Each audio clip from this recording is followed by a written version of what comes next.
Welcome to this panel about Darius, and since it is a panel about Darius...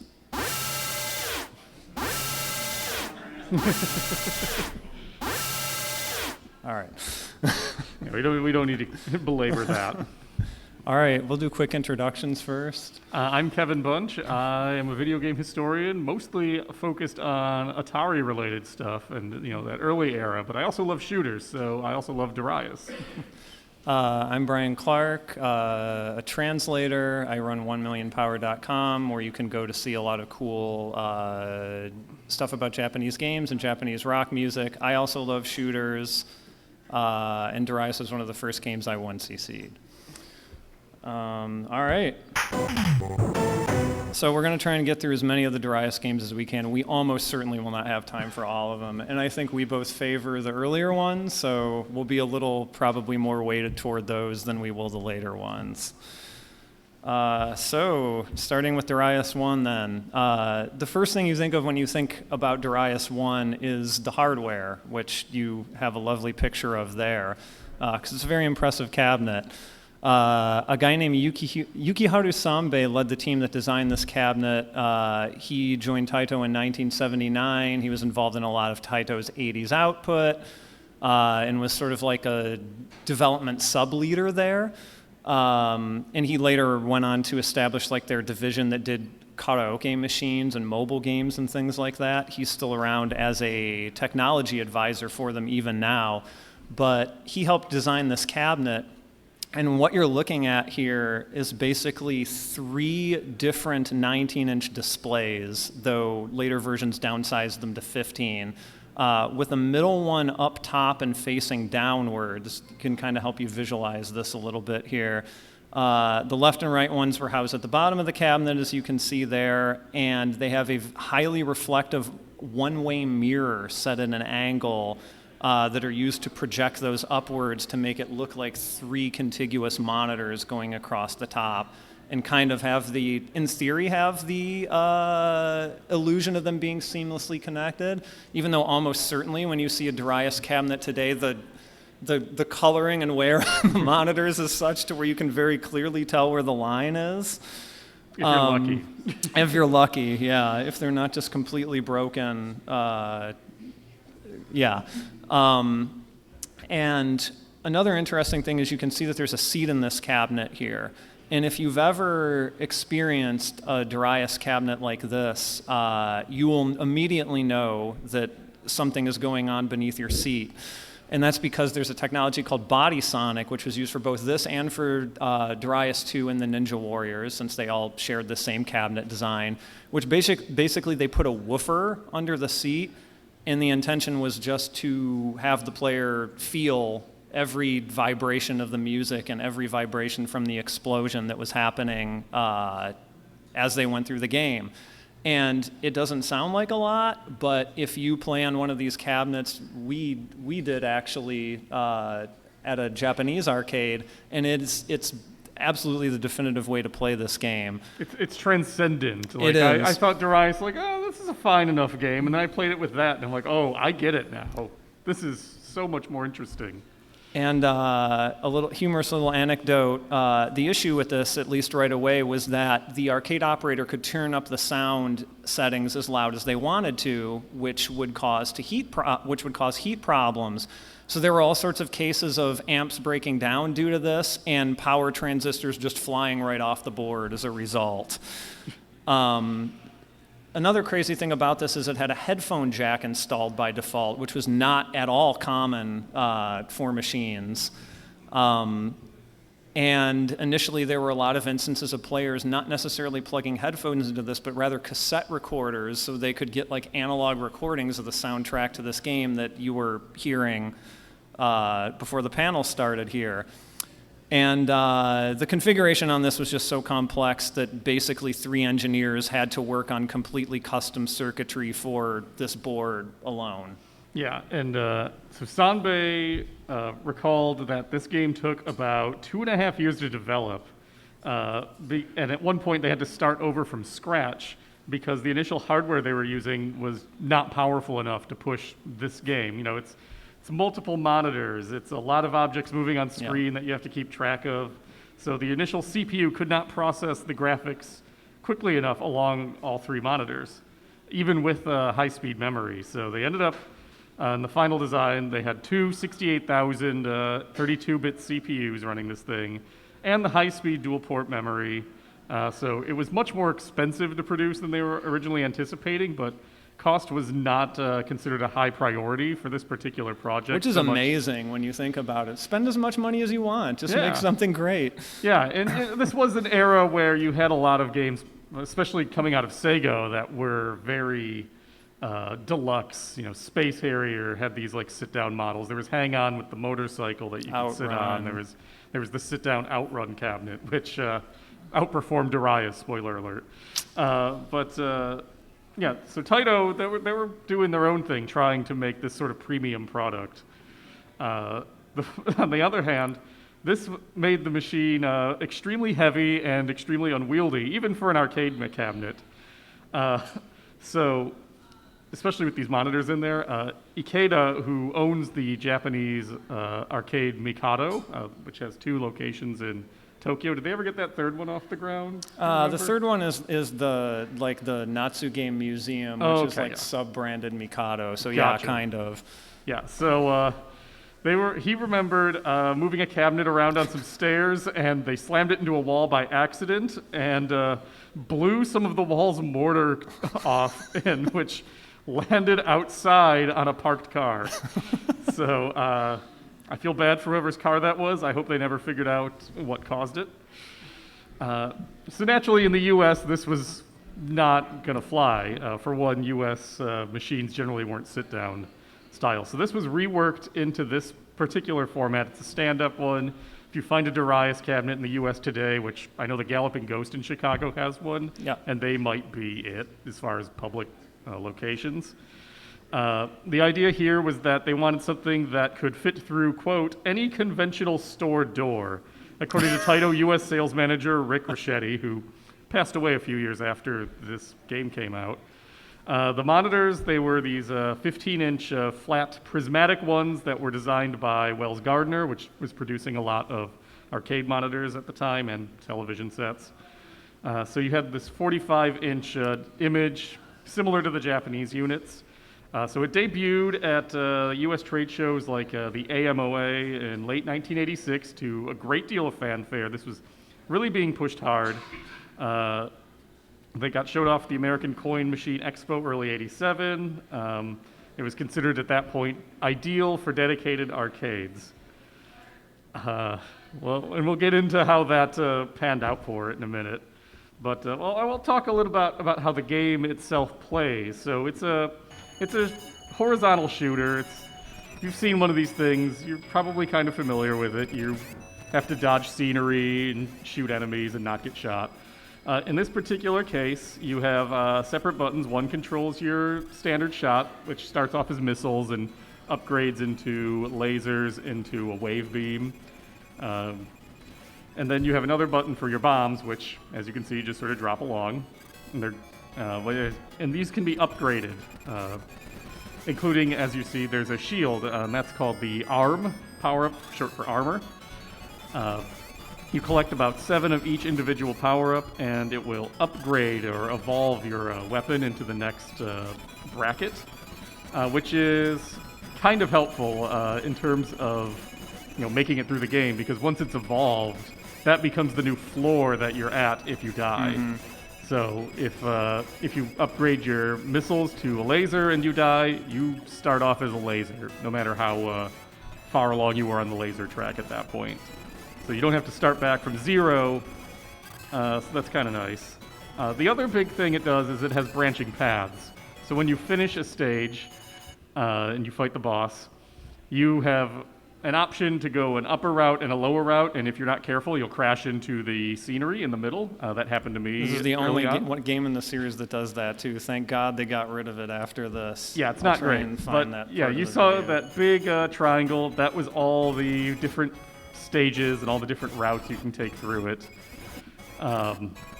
So you do have the, I think ostensibly there's an easier route.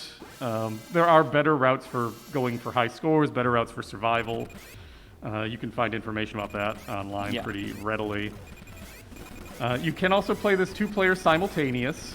I would not necessarily recommend it because you don't get additional power-ups, so you have to like share them, and you have to really be in sync on who needs what at a given time. And either way, you will not be able to like fully upgrade for quite a ways into the game. They also have a really cute thing they do. Each player is playing a different pilot, right? So the first player is Proco, and the second one is Tiat. And if you put them together and read them backwards, you get Taito Corp, like Taito Corporation.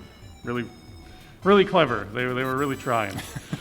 Zenji Ishii of Gamist believes that Akira Fujita, one of the key developers behind this game, directly referenced Konami's Scramble in terms of the fundamentals and the fact that it doesn't really do anything crazy gimmick-wise other than these branching paths and how it handles power-ups.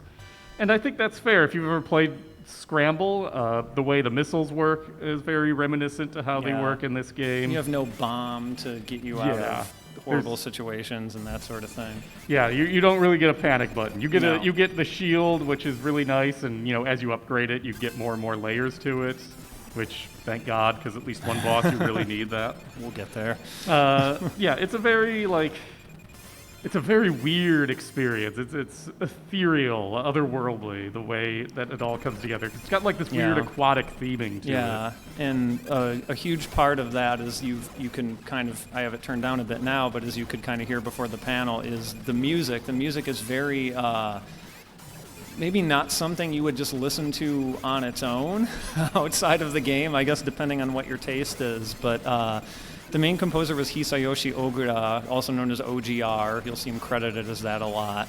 And he was a musician that wanted to create more experimental pop music and thought that game music might be a good way to go about doing that. And he was a founding member of Taito's in-house band sound creation team thing, Zuntata, which still exists today and almost, completely different members from what it would have been at this point, but they are certainly still around. And OGR's music helped define this game's atmosphere, like in maybe arguably the most memorable way. It goes along with being very otherworldly, and he did an interview with Gaming.moe where he stated that the theme of this game specifically was an enormous entity lurking within the universe, which about tracks. And the soundtrack is just very avant-garde for the time. It has a lot of irregular meter in it as far as music goes, and like I said before, it's best experienced with the body sonic cabinet. Like it sort of takes it to a whole new appreciation. And bosses, you've seen a couple of them by this point. Well, you've seen at least one. Now you're about to see the other. The bosses for this and a lot of other games in the series were actually designed by Tatsunoko Productions, which is kind of neat. And this first Darius was the recipient of the first ever Gamist Award. If you don't know Gamist, they were a Japanese game magazine that was mostly focused around arcade titles. And they had reader-determined awards for a game that most represented that year in gaming.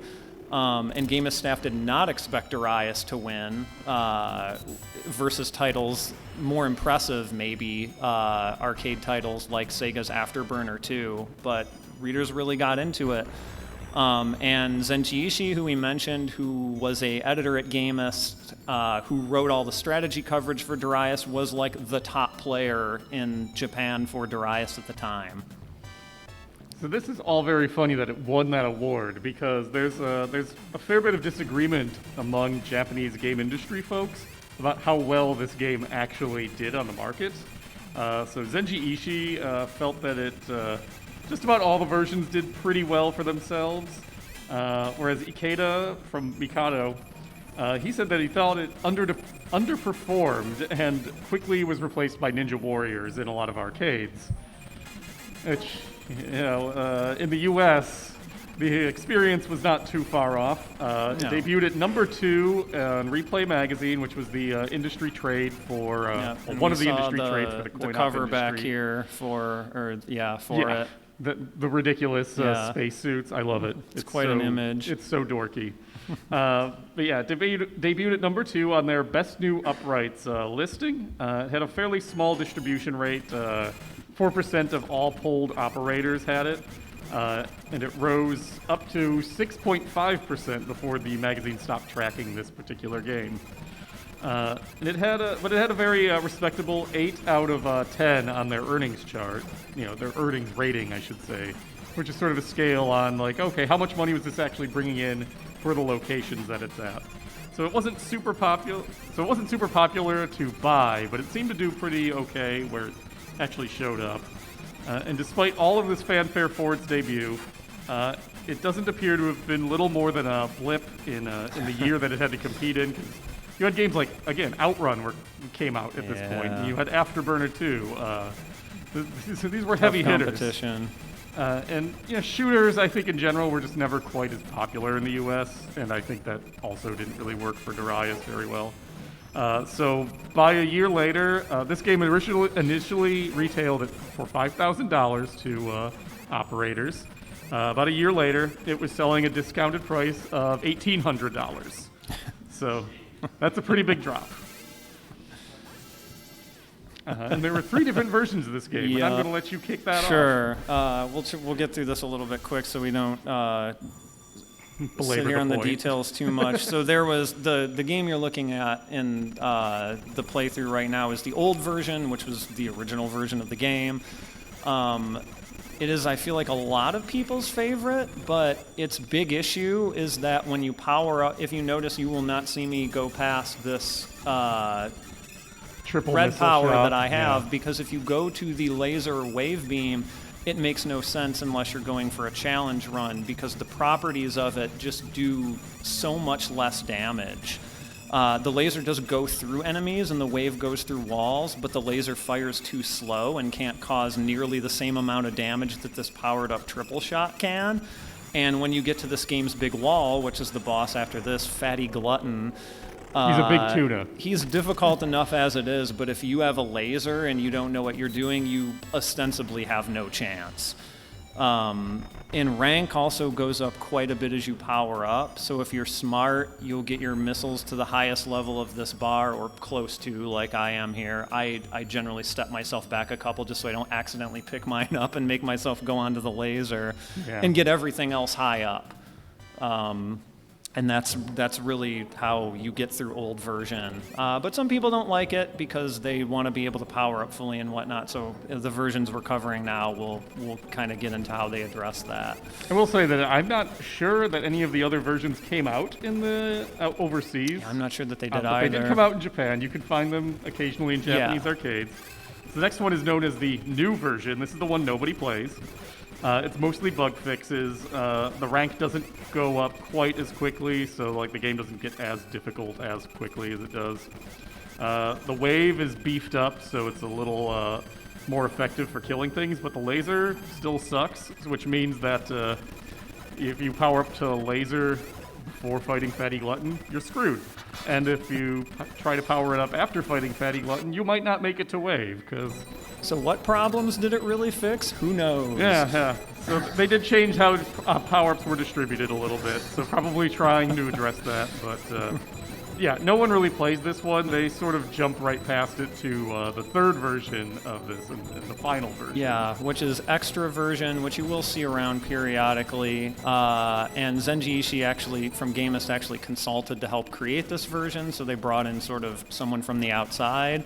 And according to him, the idea was not to make challenges catered to hardcore players, but rather just to make the game more accessible for newer players. But he also wanted to encourage players to choose different routes than they were already used to doing. The game structure did not allow for completely rearranging the stages, like actually swapping the stages one in front of the other. So they did things like adding more challenging enemies and where they felt they were needed, and just kind of rework the enemy placement in general. And of course there was like a conscious effort to improve the laser, and this is the version that basically finally fixes it. Yeah. Damaging the individual boss parts, which you may have noticed, like on the first boss, King Fossil, you can like damage his fins on the top and bottom. This is Fatty Glutton, by the way, that we're coming into right now. This is the optimum way to fight him. Yes, too. Just, like, get up in his face. damaging those boss parts actually takes away from the boss's whole health pool, which makes the Fatty Glutton fight a lot easier. See here, like point blank, and he's done, but you pretty much have to do it that way. And then Iron Hammer, which is a boss later, there was a safe spot that people infamously used to milk points that they finally removed. And he has different bullet patterns to make that fight a little bit more challenging. And Ishii seems to recall this version going over pretty well in general. But again, like we have interviews with people from like Ikeda who basically just say it was boring.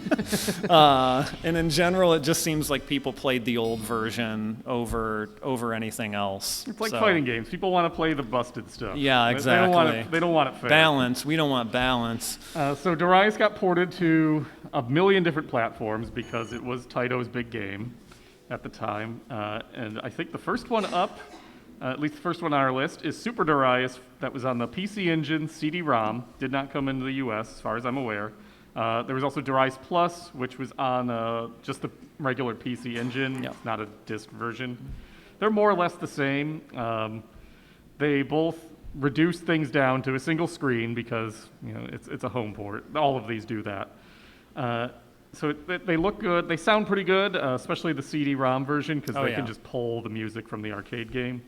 But they are very zoomed in, which makes them... This screenshot shows exactly how zoomed in it is. Like compared to the perspective on the last one, it's really rough. Yeah, you can beat it. I have beaten it, but it's definitely a different beast. There's also like a little bit of vertical scrolling, which is pretty funny. There's no checkpoint system in this one. If you die, it just like respawns you right there, so that's different. The CD version, I didn't realize this until you dug it up. It was the first game to feature Dolby surround sound. So if you have a really good speaker setup, I do not, you can take advantage of that right here. As a little bonus, they also brought in a bunch of unused boss designs from the arcade game, and they just popped them on the CD-ROM version. So there's 26 bosses. Every single stage has a unique boss. I think you might be able to go into the options and change it to the arcade order. I might be getting that mixed up with the Mega Drive version. I think that's maybe the Mega Drive one. But yeah, it's pretty cool. And then there was also Darius Alpha on the PC Engine, and this was a limited mail order exclusive. 8,000 copies produced. It's just a boss rush. You had to send in coupons that were in the manuals of Super Darius and Darius Plus to get it. It's a boss rush. Whoop-de-doo. Yeah. It's a great deal of fun right there. And I really want to highlight this completely bonkers version of the game. We have it in the arcade or in the console museum. You should check it out. This is Darius Plus, which was released in 1989 for the Amiga, the Atari ST, and the ZX Spectrum. It is purportedly an enhanced version of Darius. Enhanced. It's extremely different. Yeah, enhanced, quote unquote. So you still have a pyramid of stages that you work through. Like it's not as many as the arcade, and you have some of the bosses. Like Fatty Glutton is there. You have Urchin. There's a smaller Fatty Glutton, octopus, and a lobster. The weird thing is how the power-ups are handled here. So you grab a power-up item, and like there's two different kinds. There's armor, which functions the same as a shield, and then there's the weapon power-up, which you grab that, and then a little weapon will pop out on the screen. You have to grab it, and those progress from your regular forward shot to like a three-way shot to a beam laser, because the beam laser, classic Darius weapon. And every time you reach a new stage, your weapons start all over. So you have to gather all those up all over again. It's Didn't understand the assignment. It's thrilling. So the stage layouts are fairly simple, but your ship sprite is huge. The enemy sprites are huge and numerous, and you will die a great deal. It's worth experiencing. It's not fun, but it's interesting. There were a lot of other ports that we won't really go into much. There were a bunch of Japanese feature phone ports. There was Darius R on the Game Boy Advance, which was not even really a port and more just like kind of a remix. There was a Darius 30th anniversary package, which was basically Hamster's Arcade Archives release of it on the PlayStation 4 in 2016. But the one to get if you're going to get collections is M2's Darius Cosmic Collection, which is on Switch and PS4 and came out in 2019. That's the version you want. I think it's on PC too. I think it probably is on PC now at this point monitor too. setup, Yeah. too. There you go. Yeah. And more recently in 2021, you had the Darius Extra version, which was a new version of a game that was originally released on the Mega Drive Mini in 2019 by M2 as like sort of what if this game had been ported to the Mega Drive. It did not exist before that. They just developed it as a what if project. It's, I think, fairly similar in feel to Super Darius, not quite as zoomed in. I had a little bit easier time playing it. Yeah, I think it's a friendlier experience. It does not have that tiny bit of vertical scrolling. And it came out on an actual Mega Drive cartridge, which is what this is captured from. So that's kind of neat. And now we will move on to, and that's my 1cc screen from Mikado this year, by the way. Thank you. I mean, you got to show off your expertise. And moving on. So now we have Darius 2, the meanest game in the series, if you ask me. So the hardware design for this, they wanted the same general idea for the cabinet design. They had two different versions. There's a 2-screen version, which I feel like is the one I've only ever seen. I don't think I've ever seen. Yeah, I've never seen a 3. They also did a 3-screen version later on. This was a complaint that they heard at the location tests that they wanted a 3-screen version, so that's why that got made.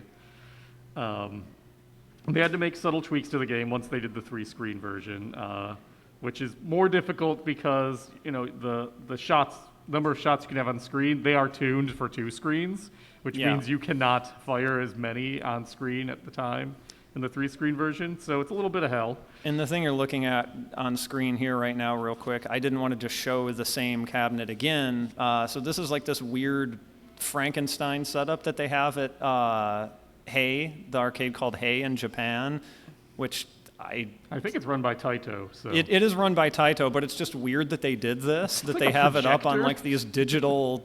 Yeah, it's very strange, but this is not actually what it looked like originally. It just was basically the Darius cabinet. But yeah, thought I'd show that just to show how weird it was. So, and this game had a million different versions, which we'll also get into. It seems to have a very troubled life in that regard, but the general game design idea here was to make everything, quote, bigger and better. So you have bigger bosses, you have bigger explosions, because it's designed around 2 screens, everything's a little more zoomed in. Do we want to let Tuna Sashimi play here real quick so people can actually see it? This is absolutely bonkers intro.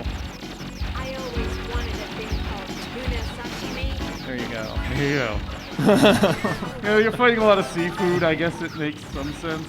Yeah, so the power-up system is similar, but not the same as the first game, which can really throw you for a loop if you're jumping back and forth.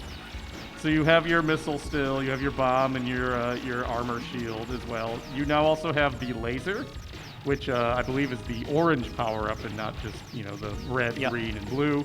So that improves how it changes depending on what level it is. Like initially it's just shooting straight up and down, and it's like forward at 45-degree angles, and it keeps going from there.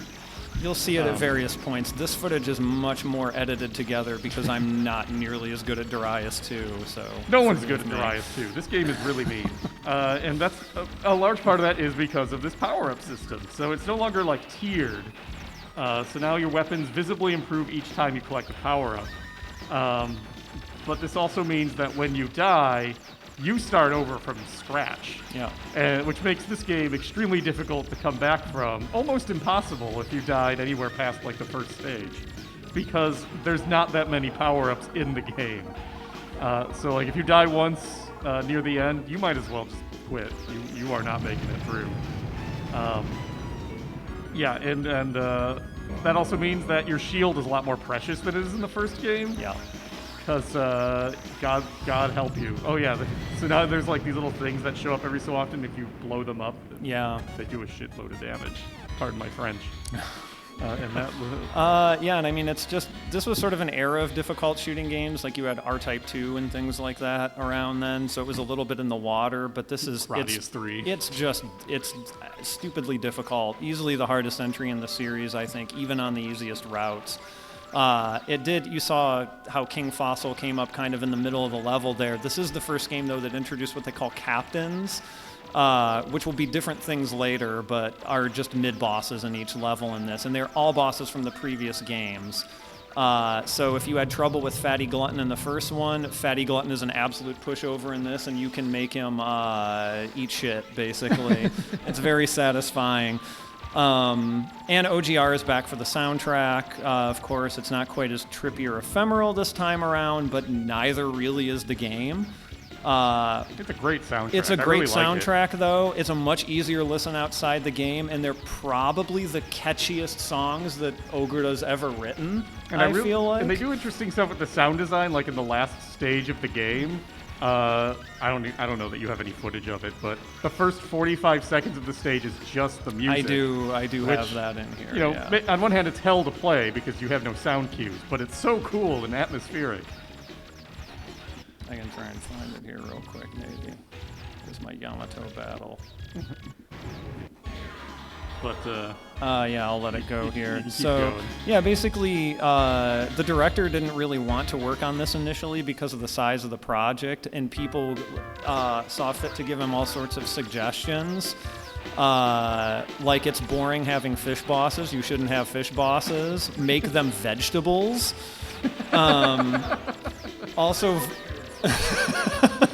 Also, vertical scrolling shooters are better, so make this a vertical scrolling shooter, etc. Obviously, they didn't take that advice.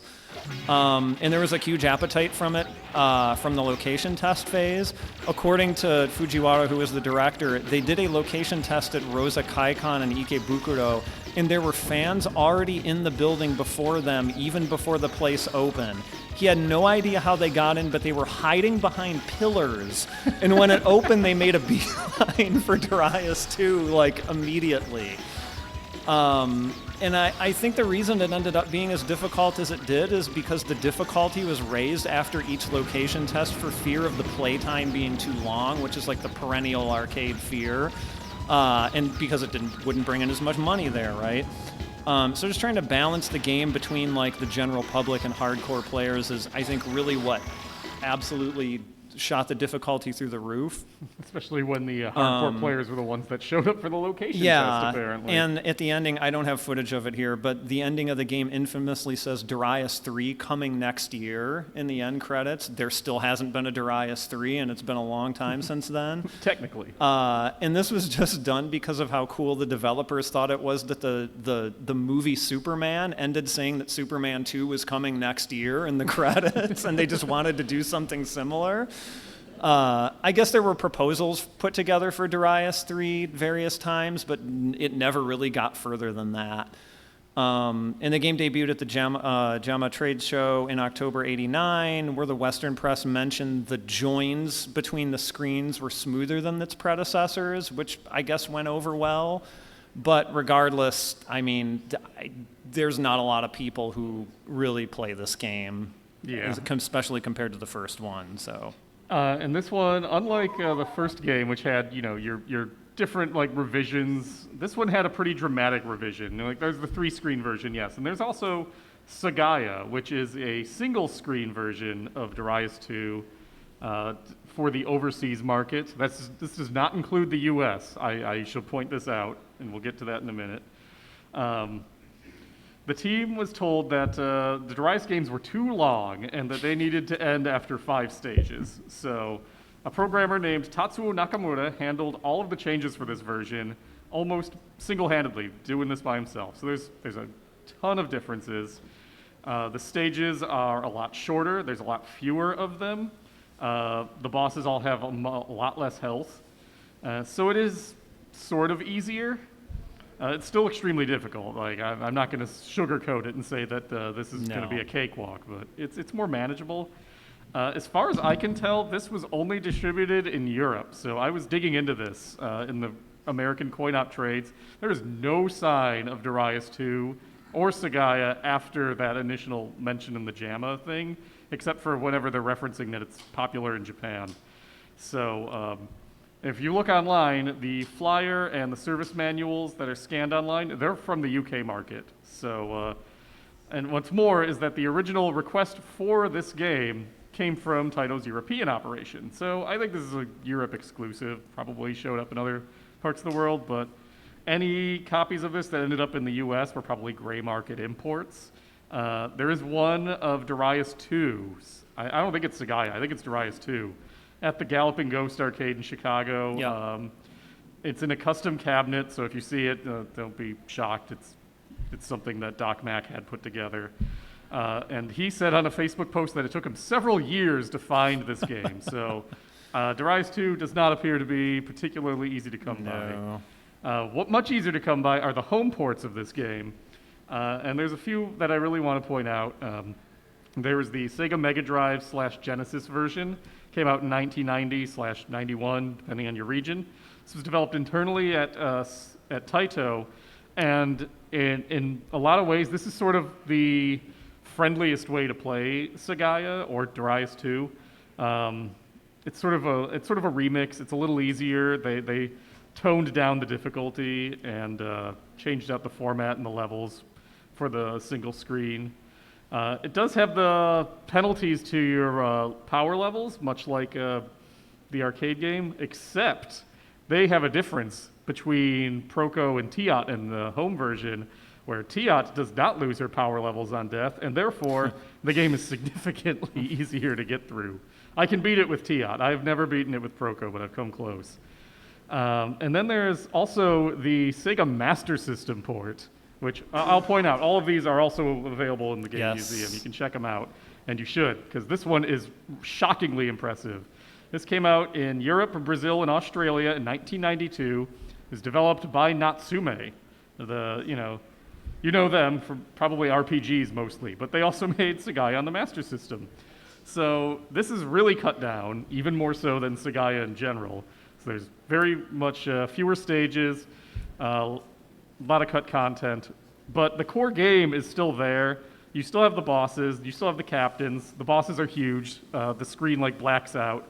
There is a lot of chugging when action gets intense, or when the bosses with a lot of moving parts come along. It is a Master System. It is a Master System game. It's really not designed to be running this, but it's incredibly impressive. The 8-bit versions of the soundtrack, excellent.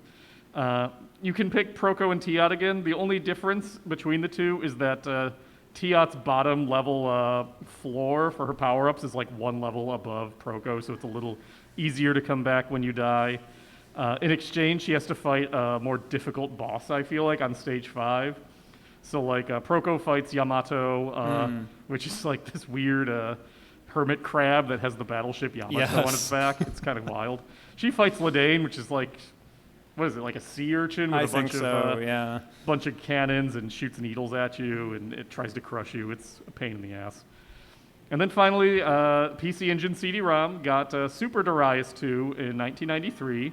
This one is so very different from the arcade game. It's its whole own thing.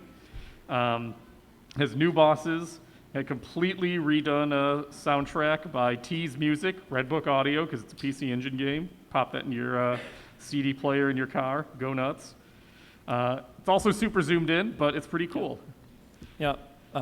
Speaking of its own thing, there was a game called Sagaya on the Game Boy, which is sort of a weird mishmash between stuff from Darius 1 and Darius 2, so it's sort of not really either any of them.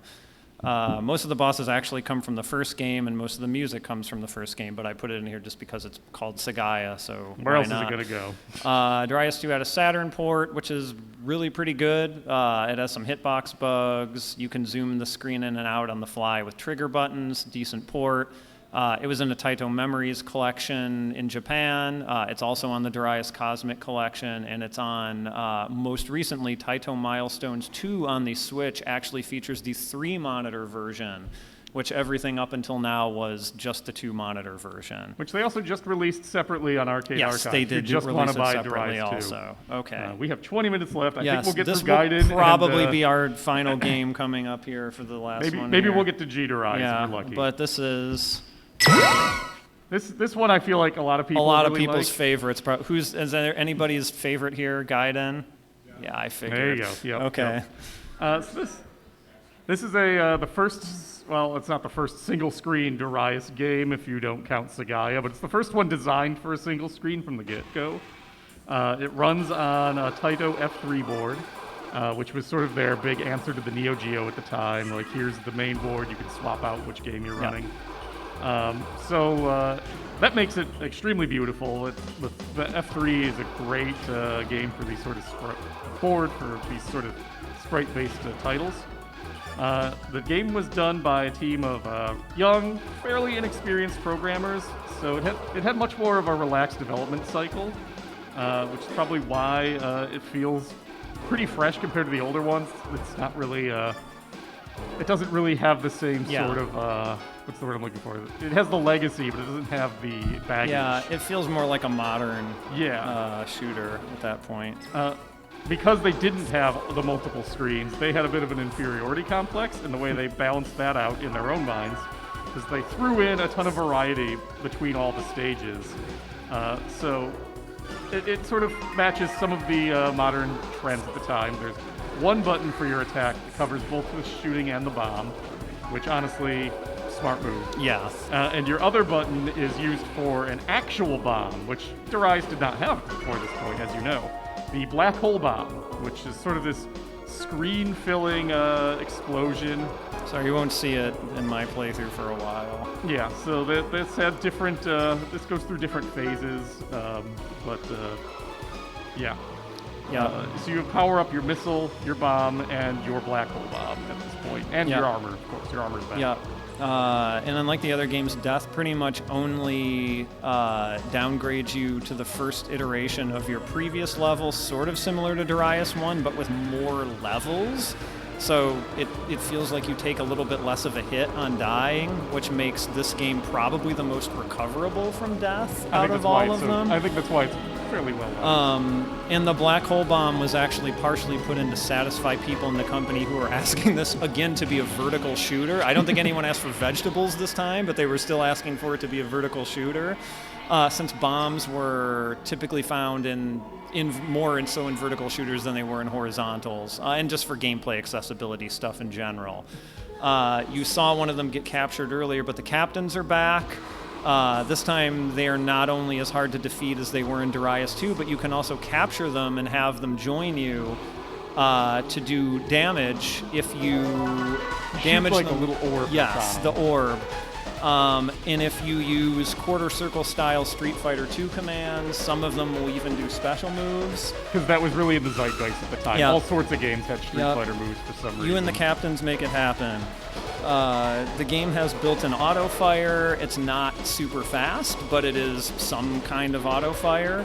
And if you use something like 30 hertz auto fire, externally, either from a collection or from something you have built into a stick or whatever, it actually makes the captains behave incorrectly, so they die quicker and don't do as much damage as they normally would. But also, this would not be a Darius game without some sort of bug that keeps you from just continuously powering up. So in this one, it's much less stringent, and it's certainly not a deal breaker like it was in Darius 1 old version if you keep powering up. But ideally, you don't want to power up anywhere beyond a red-colored shot with these little bits in them. I'm not to that point in this playthrough yet. You may see it, but the shots have little sort of pellets in them. And that is like the ideal damage output. And again, anything beyond that is workable. It's just not ideal damage. And you can kind of see to an extent it's significantly more, maybe not quite bullet hell patterns. Some of them get a little bit more bullet helly later, but there's certainly more complex patterns than the ones that were in the earlier games. And the rank is constantly increasing in this. But it increases faster when shots are fired. So auto fire actually, gives you a more difficult experience. And you probably heard a little bit of it, but this is probably OGR's most memorable soundtrack in the Darius series, at least to me. Operatic. It has like this, it has operatic singing in it. All of the songs sort of like build off of each other and are linked together. And according to Ogurda, the central theming for this game was truth isn't what lies in front of you, truth lies elsewhere. So make of that what you will. Also, Zuntata, it was a little bit before this, but they started doing more live performances around this time. And they became known for that, and they did some rearrangements of some of their well-known songs. So I have a fairly short clip here of one from Gaiden, from one of their live performances that I'll just let play for a minute here. A lot of these are online. You can totally look them up. Their concerts are pretty cool. I think they have whole rips of this one.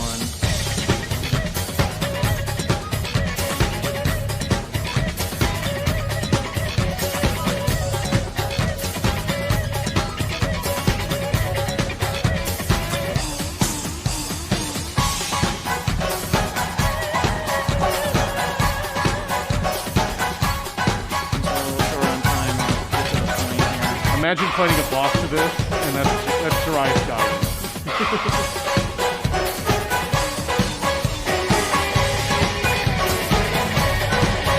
They're 100% more guitar heavy in the live arrangements too.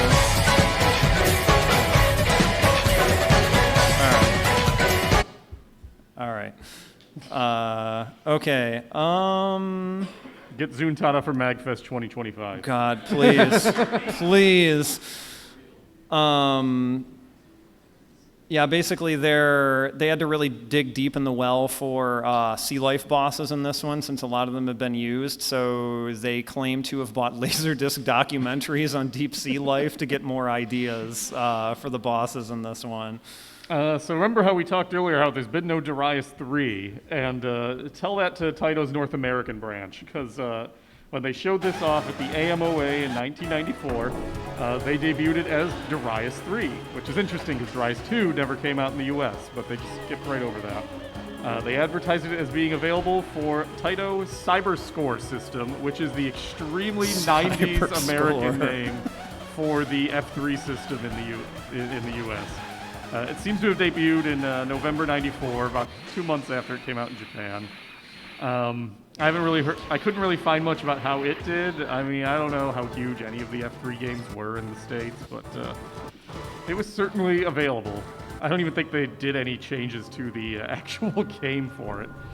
So that brings us to Darius Gaiden Extra Edition, which I know Tony brought. It's in the arcade downstairs, I believe. Yeah.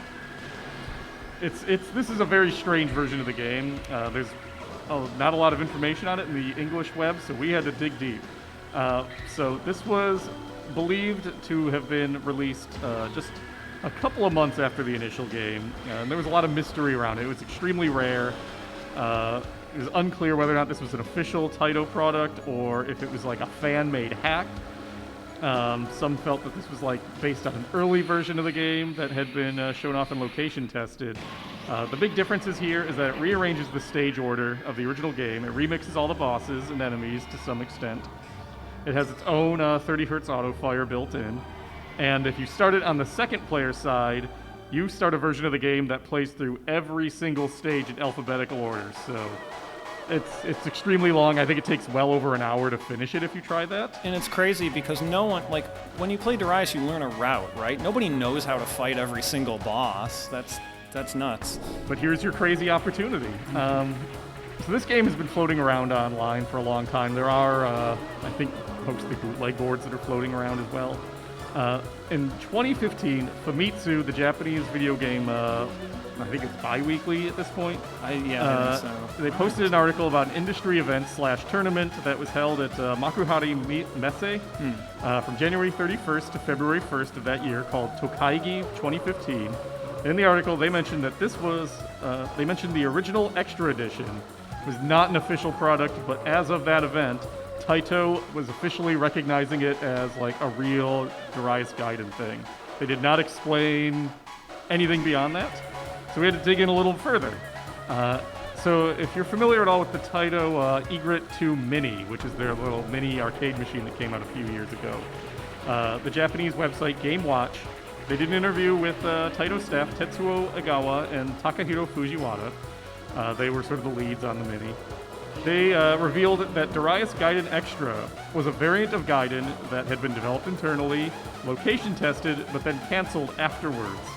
And in the context of the Egret 2 Mini, they wanted to include some unreleased games. So it came down between this and Don Kuga, which is a fighting game, which is what they ended up going with, both because it used the whole 6 buttons on the controller, and also because it was bug-free, unlike Darius Gaiden Extra, which is pretty buggy. It's got some stages that are missing sound effects or visual elements. It's extremely janky. Some folks wondered if this was like an emulation issue, but no, it's just where the game was when they stopped working on it.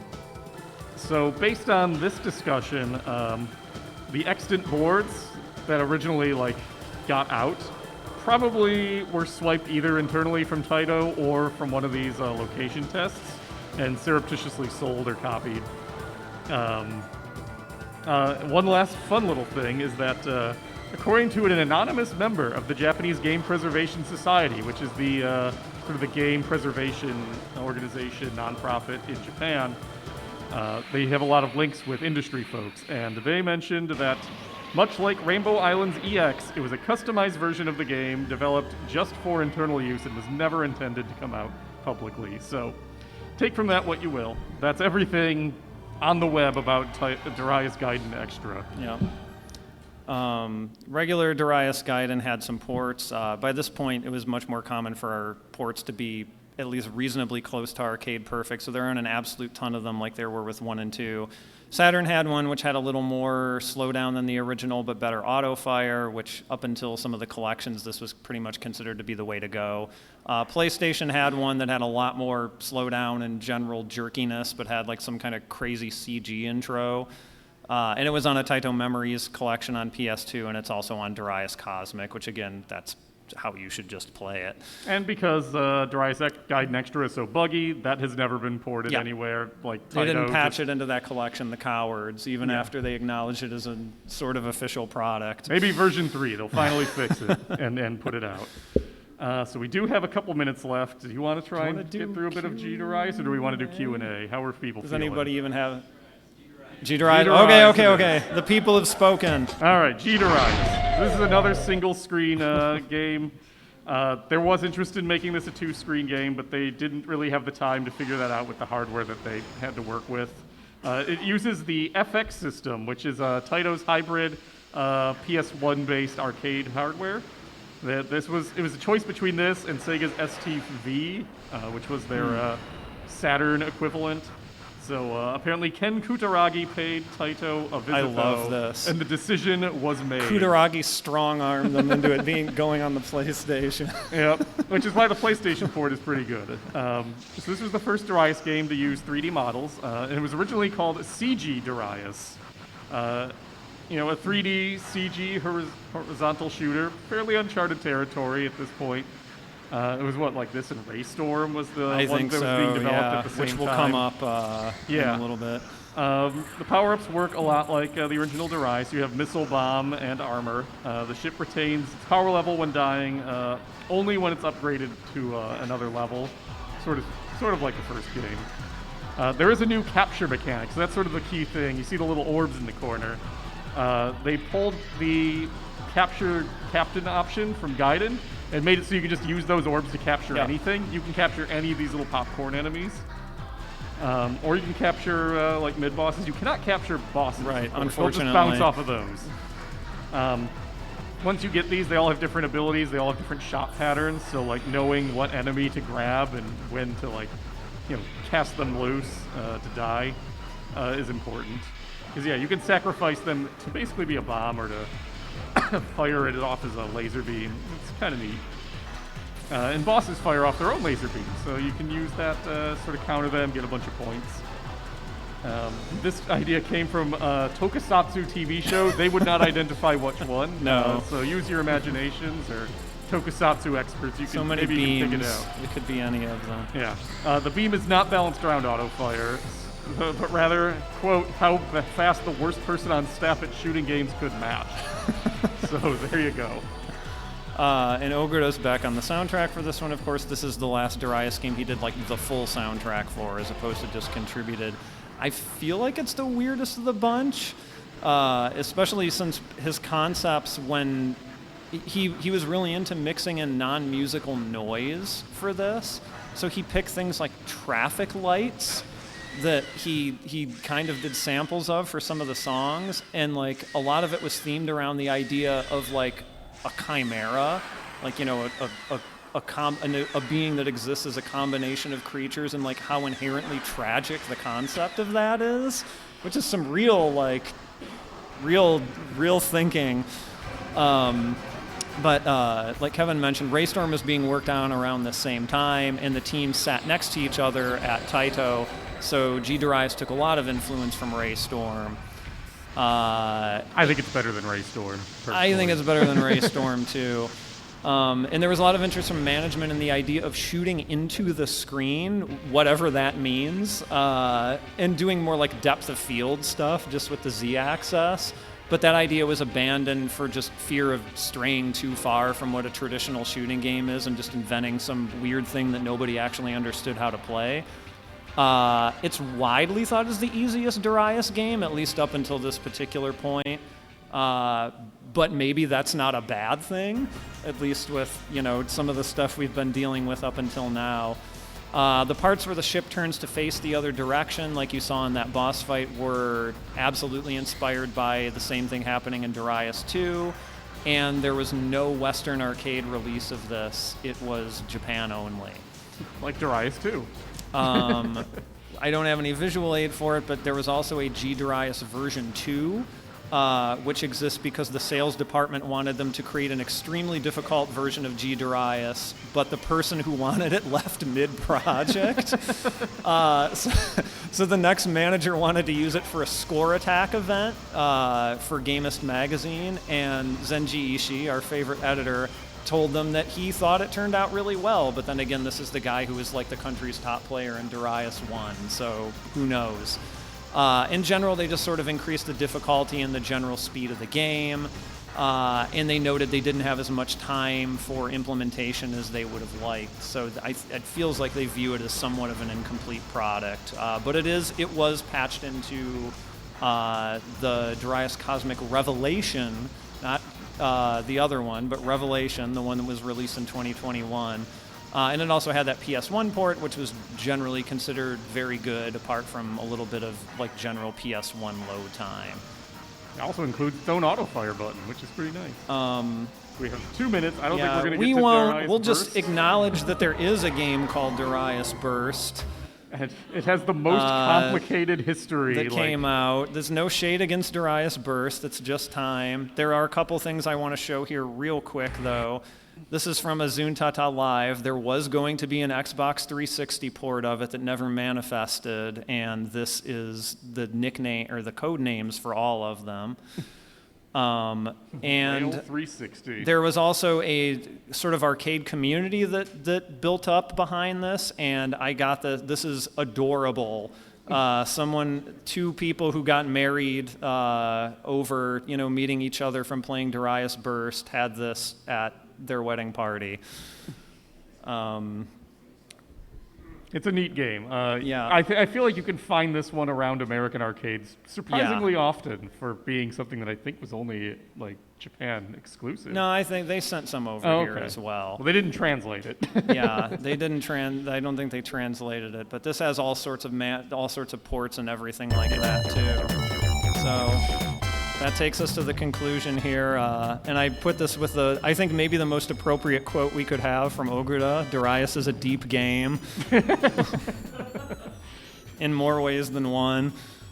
Yeah, It seems like we ended up with an audience of a lot of people who really like it, but if anyone came in not really knowing what it was or what to think of it, then try, even if it's just some of the ports over next door in the museum, give it a try. It's really interesting. Darius 1 or Gaiden, I feel like, are good games to learn 1 credit clears for if anyone cares about doing such things. And you can play the Weird Spectrum game. It's Yeah, there. and you can play the Weird Spectrum game too. So thank you, everybody, for coming. Thank you.